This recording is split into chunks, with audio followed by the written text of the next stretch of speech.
नमस्कार दोस्तों, आपका स्वागत है मेरे चैनल पर जिसका नाम है stock market on the go. आज हम स्क्रीनर ऐप को यूज करके चार्ट रीडिंग कैसे की जाए उसके बारे में पता करेंगे। देखिए, स्क्रीनर ऐप के जो चार्ट्स है ना, वो कुछ यूनिक चार्ट्स है। वो हमारे रेगुलर चार्टिंग के जैसे चार्ट्स नहीं है। ये थोड़े फंडामेंटल एनालिसिस को सपोर्ट करने वाले चार्ट्स है। तो इसमें आपको केवल प्राइस ऊपर नीचे जाते हुए नहीं दिखेगा, इसमें आपको उसके वैल्यूएशंस के साथ प्राइस कैसे मूव हो रहा है ये अच्छे से पता चलेगा। तो इस वीडियो को बिल्कुल आप शांति से देखिए। जो मैं बाजू में स्क्रीनर ऐप का स्क्रीनशॉट लगा रहा हूँ उसको भी आप देखिए। अगर आपको ये वीडियो समझ में नहीं आता है तो इसको 2-3 बार फिर से देखिए, तो आपको उसमें और डिटेल्स पता चलेंगे। तो ये बहुत ही सिंपल तरीका है फंडामेंटली एनालिसिस करने का, चार्ट्स को इस्तेमाल करके, जो स्क्रीनर ऐप आपको प्रोवाइड करता है। तो अभी हम लोग स्क्रीनर ऐप पे जा रहे हैं। ये मेरे सामने स्क्रीनर ऐप है, मैंने ओपन किया है इसे। तो अभी इसमें हम लोग सबसे पहले सर्च की बटन पे क्लिक करेंगे और कोई भी एक कंपनी का नाम डाल देंगे। चलो हम लोग HDFC बैंक को ही डाल देते हैं इस पे। HDFC बैंक को नहीं डालते क्योंकि शायद उसमें अभी मर्जर हुआ है ना, तो थोड़े से फंडामेंटल वैल्यूएशंस में चेंजेस आ सकती है। हम लोग इन्फोसिस के साथ जाते हैं बिकॉज वो एक बहुत ही क्लियर स्टॉक है, उसमें कोई ज़्यादा इतने में कोई कॉर्पोरेट ये मूवमेंट नहीं हुई है। तो इन्फोसिस पे क्लिक कर रहा हूँ मैं। ये इन्फोसिस के डिटेल्स आ गए। अब हमारा जो इंटरेस्ट है ना वो इसके चार्टिंग पैटर्न पे। देखो ये चार्ट्स है इसके, इन्फोसिस के ये चार्ट है। इसको मैं 5 ईयर पे टच करके इसको 5 साल का चार्ट बनाए ओपन कर लेता हूँ। तो 5 साल का ये मैंने सिंपल चार्ट ओपन किया है। जो सबसे पहला प्राइस वॉल्यूम चार्ट है, इसमें प्राइस आपको दिखाई दे रहा होगा जो कैसे ऊपर जा रहा है। इसमें एक 50 डे मूविंग एवरेज और एक 200 डे मूविंग एवरेज मैंने लगाया है, जिसमें से अभी 50 डे मूविंग एवरेज की कोई जरूरत नहीं है, मैं उसको हटा दे रहा हूँ। 200 दिन के मूविंग एवरेज को मैं देख रहा हूँ। देखो 200 दिन का मूविंग एवरेज आपको एक लोकेशन बता देता है कि कहाँ स्टॉक सस्ता है, कहाँ स्टॉक महंगा है। तो ये बेसिक चार्ट है। तो ये शायद चार्ट रीडिंग तो मेरे ख्याल से आप में से बहुत लोगों को पता होगी। उसके साथ में अभी मैं आपको एक इंपॉर्टेंट चार्ट रीडिंग दिखाने वाला हूँ, जो है PE रेशो पे मैंने क्लिक कर दिया।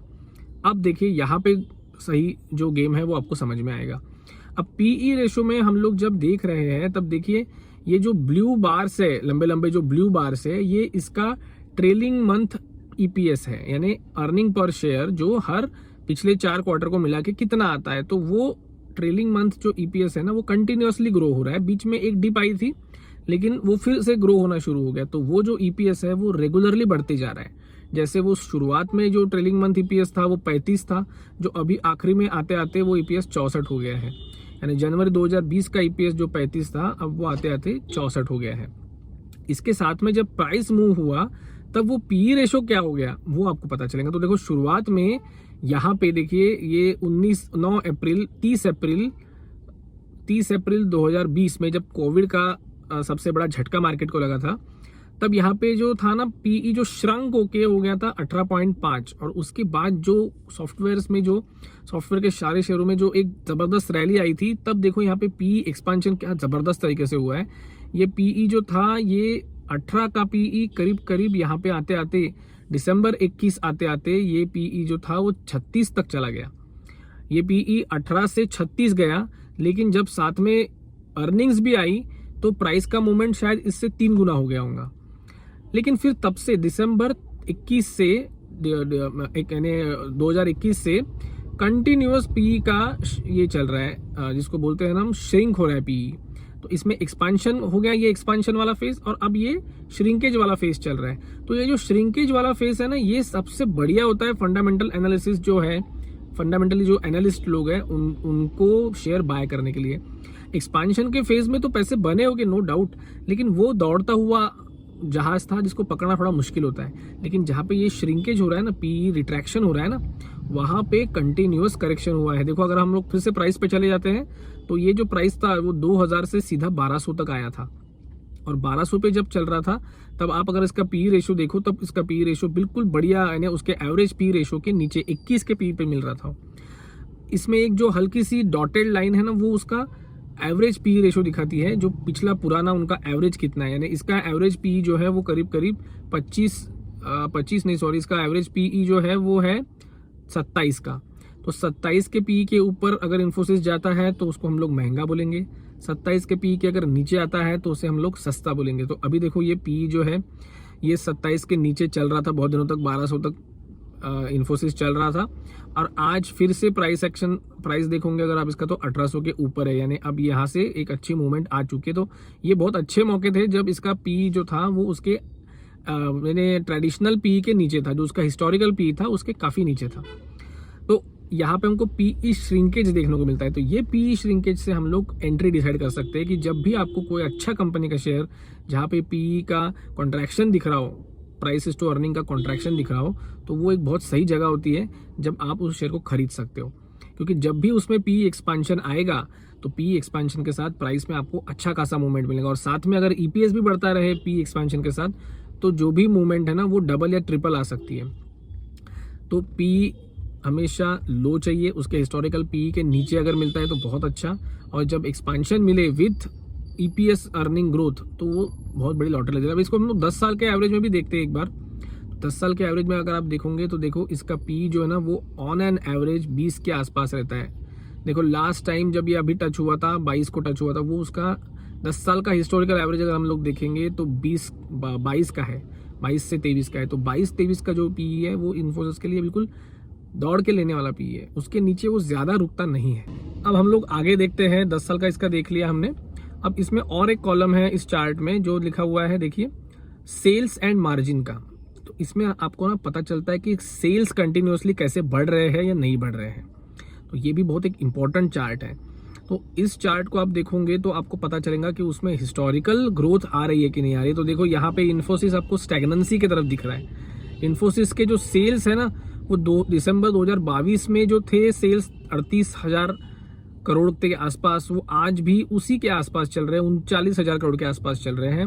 यानी सेल्स जो है ना वो सेल्स धीरे धीरे स्टैग्नेंट हो रही है। 5 साल का मैं चार्ट देख रहा हूँ, सेल्स फिगर दिख रहा हूँ ग्रॉसली, तो सेल्स फिगर हमको दिख रही है कि सेल्स में एक स्टैग्नेशन आ रहा है। पिछले 4, 5, 6 क्वार्टर से उसमें कोई सेल्स ग्रोथ नहीं दिख रही है। तो सिंपल इससे आपको पता चल गया कि सेल्स में क्या।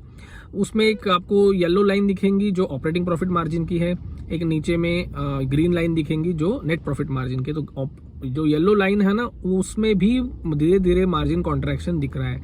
जो एक ज़माने में इसकी मार्जिन 28% की ऑपरेटिंग मार्जिन थी, अभी वो घटकर हो गई है 24% के। तो ये एक ट्रेंड आपको पता चलता है कि ऑपरेटिंग मार्जिन बढ़ रही है या कम हो रही है।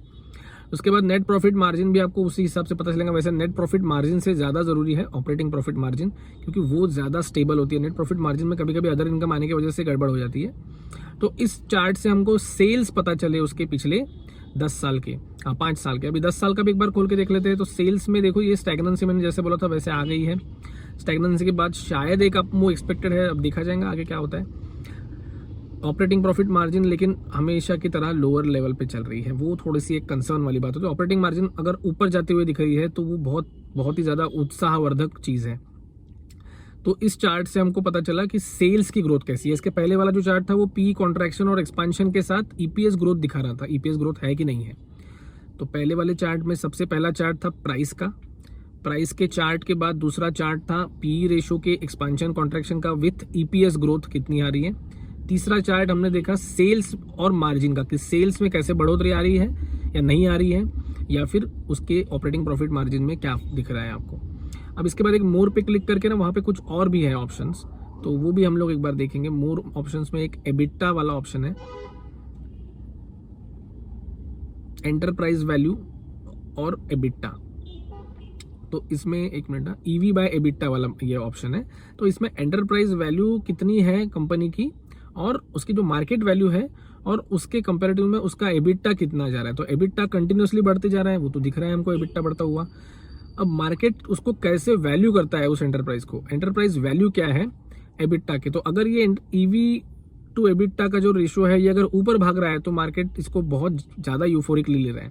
अगर ये ईवी एबिटा रेशियो नीचे दौड़ रहा है तो इसका मतलब मार्केट निगेटिवली उसको छोड़ रहा है कि छोड़ो यार इसमें अभी ना, यानी उसमें एक करेक्शन आ रहा है। तो हमेशा enterprise value, EV to EBITDA value अगर आपको इसके हिस्टोरिकल एवरेज के आसपास मिल जाए तो वो बेटर पोजीशन है खरीदने की। बहुत ऊपर खरीदने से बचना चाहिए, क्योंकि जैसे अभी ये 24 के ईवी एबिटा वैल्यू पे किसी ने खरीद लिया होगा जनवरी 2022 में, तो वो फंस गया ना भाई, मतलब उसका उतना समय चला गया। अभी ऑब्वियसली वो लेवल्स भी आ रहे हैं लेकिन फिर भी उसका एक बहुत बड़ा समय निकल गया, 2-3 साल का समय रिकवरी में ही आ गया।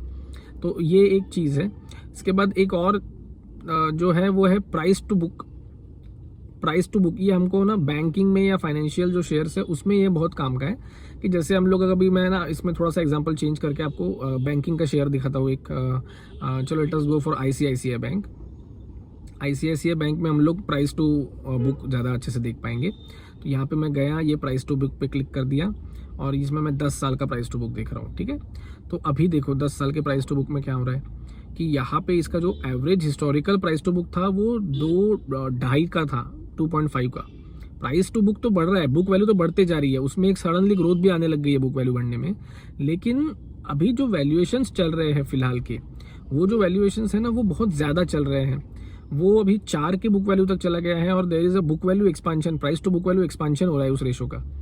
तो ये बहुत ज़्यादा इंकरेजिंग तो नहीं है। जब इसमें आपको नीचे जाते हुए दिखे प्राइस टू बुक वैल्यू का जो चार्ट है वो आपको ज़्यादा इंकरेज करता है। तो मैं एक बार आपको HDFC दिखाने की कोशिश करता हूँ। HDFC बैंक में शायद हमको कुछ ऐसा इंकरेजिंग कुछ पिक्चर दिखे। तो HDFC बैंक में क्या हुआ था, प्राइस टू बुक वैल्यू देखा, हाँ देखो प्राइस टू बुक वैल्यू इसमें देखो, इसमें प्राइस टू बुक वैल्यू काफ़ी नीचे मिल रहा है। तो इसमें इसके historical price to book value के रेशो के काफ़ी नीचे ये बैंक मिल रही है। बुक वैल्यू कंटिन्यूसली बढ़ रहा है लेकिन प्राइस जो शेयर का प्राइस है वो ना बढ़ने की वजह से ये प्राइस टू बुक वैल्यू जो है वो नीचे आ चुका है। तो ये अच्छा लोकेशन है इस बैंक को खरीदने का। ये बैंक अभी भी सस्ती है, 1600 पे भी सस्ती बोलेंगे हम लोग इसको, 1618 पे। तो ये एक पार्ट हो गया। अब इसके बाद हम लोग आखिरी पोर्शन देखते हैं इसमें, और क्या है, मार्केट कैप टू सेल्स। तो मार्केट कैप टू सेल्स के लिए हम लोगों को ना फाइनेंशियल कंपनी तो कोई काम में नहीं आएंगी। हम लोग फिर से इन्फोसिस के एग्जाम्पल पे जाते हैं। इन्फोसिस के एग्जाम्पल पे हम लोग देखेंगे मार्केट कैप टू सेल्स का जो सिग्निफिकेंस है। देखो ये, इसको भी हम लोग 10 साल पे ही चेक करते हैं तो ज़्यादा अच्छा रहेगा। तो देखो मार्केट कैप जिस हिसाब से बढ़ रहा है, सेल्स किस हिसाब से बढ़ रहा है वो दिख रहा है इसमें लोग। तो सेल्स तो जो ब्लू बार से वो सेल्स के बता रहे हैं। लेकिन जब मार्केट कैप यानी प्राइस जब बढ़ता है तब कंपनी का मार्केट कैप भी बढ़ जाता है। जब मार्केट कैप बढ़ जाता है ना तो ये मार्केट कैप टू सेल्स का जो रेशो है वो ऊपर भागने लगता है। तो ऑब्वियसली इसे भी हम लोग, जब ये मार्केट कैप टू सेल्स का रेशो लोअर रहेगा, यानी ये ग्राफ जब अभी जिस लेवल पे है उस लेवल पे रहेगा, तो इस लेवल पे हम लोग कंफर्टेबली उसको बाय कर सकते हैं। इसका जो हिस्टोरिकल एवरेज दिख रहा है 4 साढ़े 4 का दिख रहा है। 4 साढ़े 4 के आसपास अगर आपको मार्केट कैप टू सेल्स मिलता है तो ये कंपनी सस्ती है। तो ये चारों पांचों चार्ट से हम लोग क्या सीखे कि हम लोग ये चारों पांचों चार्ट से ये बात सीख रहे हैं कि इन चार्ट्स को सिर्फ आप विजुअलाइज करने लग गए और आपको एक बार आदत हो गई उस चार्ट्स को देखने की, तो आपको बहुत ज़्यादा अंदर घुसने की ज़रूरत नहीं पड़ेगी फंडामेंटल एनालिसिस में। आप ये चार्ट्स को देख के सेल्स में ग्रोथ आ रही है कि नहीं आ रही ये समझ पाओगे। इन चार्ट्स को देख के आप बुक वैल्यू के बारे में अंदाजा ले पाओगे कि बुक वैल्यू बढ़ रहा है कि नहीं बढ़ रहा है, उसके साथ प्राइस कैसा बढ़ रहा है। इन चार्ट्स को देख के आपको EPS ग्रोथ सब समझ में आएंगे। इस चार्ट्स को देख के आपको प्राइस टू अर्निंग में कॉन्ट्रैक्शन है, एक्सपांशन है, ये समझ में आ जाएगा।